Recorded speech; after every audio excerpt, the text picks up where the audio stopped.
Yo, Dr. Wells here with Nutritional Physical Therapy. I'm here in my jungle of backyard in St. Augustine. Hope you guys are having a great day.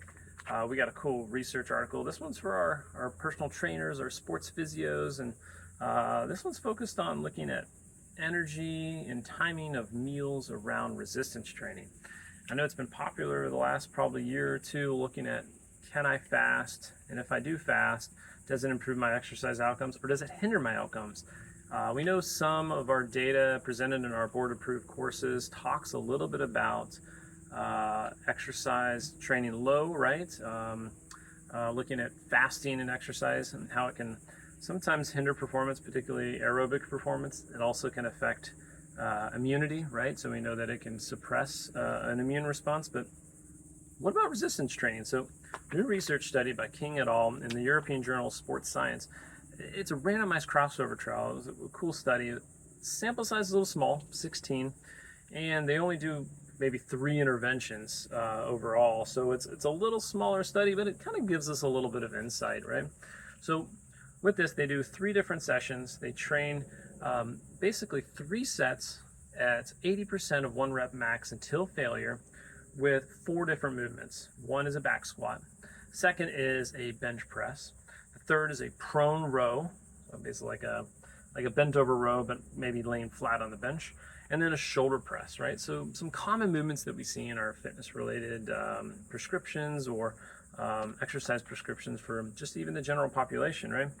So 2 hours before this session, they drink one of three beverages. One was a high carbohydrate beverage with 580 calories dosed at 1.2 grams per kilogram of that person's body weight. The second possible beverage they got was a low carbohydrate beverage with 580 calories at 0.3 grams per kilogram. Again, remember fats have a higher density of calories per gram, so that's why that number is lower. Regardless, it's isocaloric. And then the third group got a placebo, so it tasted like it had carbohydrates, it tasted like a real beverage, but it had almost no calories. In the end, what they saw, there was almost no difference in the number of reps that these athletes performed. So the authors concluded that really it didn't seem to matter whether the athlete had consumed something, whether it was high in carbohydrates, high in fat, or nothing at all prior to exercise. The thing that's interesting with this is that, you know, it's basically 3 different little trials. So does it really matter, right? Does it really matter if 1 or 2 stand out? So really, what is the trend long term, right? It doesn't give us a lot of insights around that. So that's one downside of the study.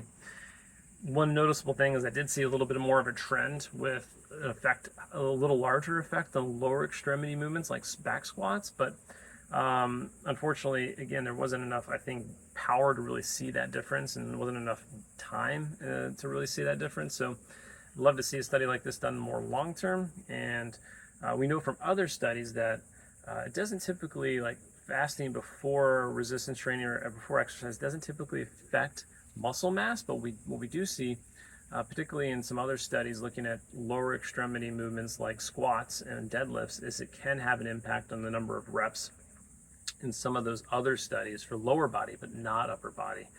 Now, again, those may be different methods, like the number of reps based on like a lower rep max, so like say 60% versus 80% or 1 rep max in general. But regardless, it seems that overall fasting doesn't seem to have a major impact on resistance training in the short term.